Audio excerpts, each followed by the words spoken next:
The world is facing a global pandemic. The governments have declared national emergencies.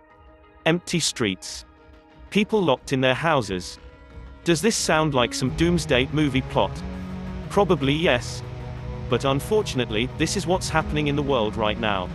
The coronavirus epidemic that started in the Wuhan district of Hubei Province in China on the 17th of November 2019 has now become a threat to the world. The most alarming thing about this COVID-19 virus is that its symptoms are not visible immediately and it may take 2 to 14 days before they appear. This has led to its viral spread. From China, the virus first spread to Thailand. Since then it is spreading at an unstoppable rate all around the world. Currently, the Chinese government has imposed a quarantine in Wuhan. The city has been under lockdown to prevent further spread. Several other cities and countries have been under quarantine or lockdown looking at the severe spread. As of the 19th of March 2020, 1,400 hours, a total of 18,943 people have been infected and the pandemic has resulted in 8,957 casualties across the globe. Amongst this pandemic chaos in the world, recently we noticed one of its surprising effects. On the 3rd of March 2020, NASA released a satellite image of China which shows a drastic drop in the pollution in some Chinese regions, including Beijing, Shanghai, Hong Kong, and Wuhan.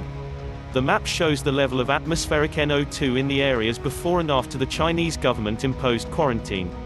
It shows the NO2 level over two periods, January 1 to 20 when the pollution was higher and February 10 to 25 when the NO2 concentration has almost diminished.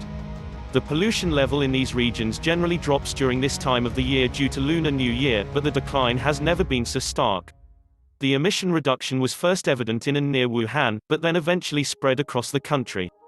The effect of air pollution was also observed during the SARS outbreak back in 2003. In China, the probability of the fatality rate was twice as higher in regions with poor quality air than those having good air quality. Is this decline in air pollution linked to the virus spread? The answer is yes. The US Space Agency says that the drop in NO2 level is linked partly to the economic slowdown. Since the outbreak, the city has been under quarantine.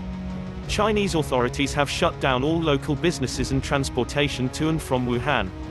Most parts of China are under lockdown. People are staying back at home, halting planes, trains, subways, and most private vehicles.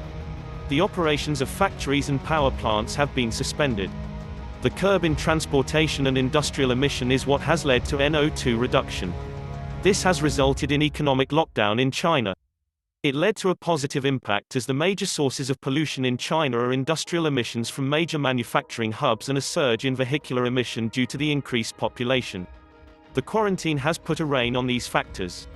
This reduction in emissions has been observed in multiple countries. According to Flytrader24, the aircraft flight traffic website, global air traffic has reduced by 4.3% in February. Is this a silver lining?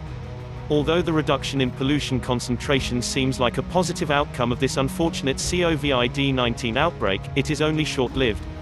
It can make a small tweak but is not going to mitigate climate change. Once the crisis is under control and the economy takes back its hold, there are chances that this positive impact will be erased. China will try to compensate for the economic loss by speeding up the manufacturing process and ramping up industries and power plants. This outbreak can teach us a lesson on how to remold our lifestyle to curb pollution emission.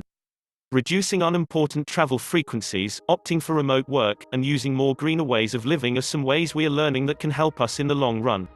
Desperate times call for desperate measures. The governments all over the world have taken immediate and prompt actions to prevent the infection.